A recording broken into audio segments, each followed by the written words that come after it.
Hi students, high school के UP board के maths के एग्ज़ाम में यदि आपको 95% से अधिक नंबर पाना है तो आप लोग आज से ही जुड़े रहिए हमारे साथ। 12 तारीख को एग्ज़ाम है। जितना कम समय बचा है इतने इतने समय में ही यदि आप हमारी रणनीति के अनुसार यदि पढ़ेंगे तो यदि आपको कुछ भी नहीं आता है फिर भी आप 95% से अधिक नंबर पाएंगे। तो हम पढ़ाएंगे आपको किस तरीके से। सबसे पहले हम आपको मॉडल पेपर के बारे में बताएंगे। यूपी बोर्ड में किस तरीके से क्वेश्चन आएगा, कौन सा क्वेश्चन किस प्रकार से पूछा जाएगा, इसके बारे में हम बताएंगे। इसके बाद चैप्टर वाइज सभी इम्पोर्टेंट क्वेश्चन बताएंगे। चैप्टर वाइज सभी इम्पोर्टेंट क्वेश्चन बताएंगे। चैप्टर वाइज इम्पोर्टेंट सभी क्वेश्चन हो जाने के बाद हम अनसाल पेपर सॉल्व करेंगे। इसके बाद एक वीडियो ऐसा आएगा जिसमें आपका कम से कम 50 नंबर का क्वेश्चन उसी में से मिल जाएगा। तो इस तरीके से आप लोग हमारे साथ जुड़े रहिए और पढ़ते रहिए। तो आइए हम मॉडल पेपर के बारे में देखते हैं। तो मॉडल पेपर में क्या है कि 7 क्वेश्चन आएंगे और सभी क्वेश्चन को करना अनिवार्य है। और हम प्रश्न को किस प्रकार से करेंगे कि सबसे पहले प्रारंभ में जो क्वेश्चन आता है उसको क्रम से हम करते जाएंगे और अंत तक करते जाएंगे। तो हमारे साथ यदि आप लोग जुड़े रहेंगे तो सभी क्वेश्चन निश्चित रूप से आप लोगों को आ जाएंगे। तो और एक चीज़ और ध्यान देना है कि रफ कार्य हम बाएं पेज पर करेंगे और उसको काट देंगे। बाएं पेज पर रफ कार्य करने के बाद उसको काट देंगे। आइए देखते हैं क्वेश्चन किस तरीके से पूछा जाएगा। पहला क्वेश्चन आपका होगा बहुविकल्पी, और बहुविकल्पी में होंगे 6 प्रश्न और इन 6 खंडों में अंक समान होंगे, एक एक अंक का सभी होगा। तो ये हो गया आपका बहुविकल्पी। बहुविकल्पी में पहला क्वेश्चन क्या है, सहभाज्य संख्याएं इसमें से कौन सी हैं, इसके बारे में हम अगले वीडियो में बताएंगे, अभी केवल मॉडल पेपर के बारे में। दूसरा क्वेश्चन क्या है, ये द्विघात समीकरण से है, मूलों का गुणनफल ज्ञात करना है। ये त्रिभुज से संबंधित है, समरूपता से संबंधित है, त्रिकोणमिति से संबंधित है और ये केंद्रीय वृत्त की माप से संबंधित है, यानी सांख्यिकी से रिलेटेड है, और ये निर्देशांक ज्ञानती से। इस तरीके से 6 क्वेश्चन एक एक नंबर के आएंगे। बहुविकल्पी में पहला क्वेश्चन हो गया।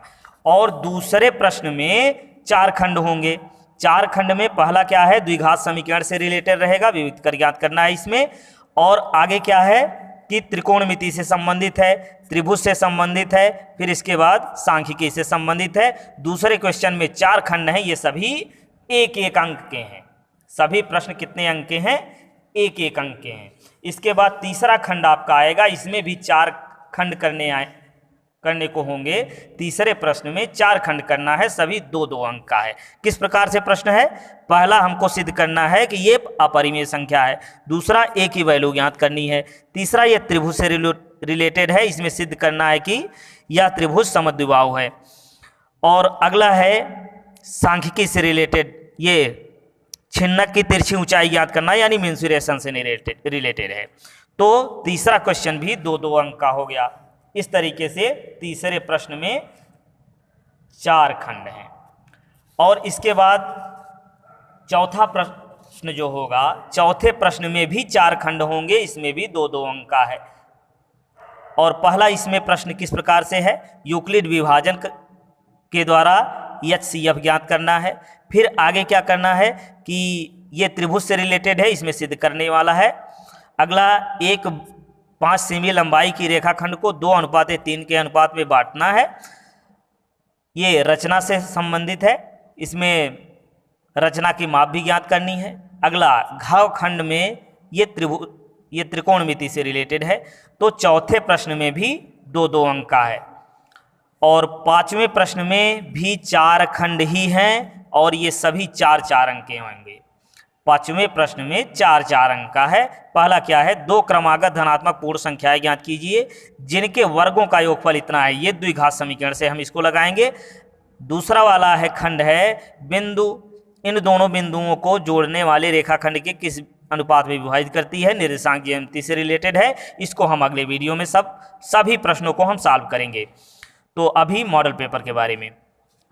तो घ वाला क्या है, इतनी धातु के एक गोले को पिघलाकर, ये मेंसुरेशन से रिलेटेड है। अगला क्या है, ये इसमें हमको ज्ञात करना है माध्य साक्षरता, यानी सांख्यिकी से रिलेटेड है। तो 5वें में भी 4-4 अंक का ये सभी है। 6वें में सभी खंड करने होंगे, इसमें भी 4 खंड ही हैं। पहला वाला क्या है, दो संख्याओं के वर्गों का अंतर 180 है, छोटी संख्या के वर्ग बड़ी संख्या के 8 गुना है, तो इसको द्विघात समीकरण से हम हल करेंगे।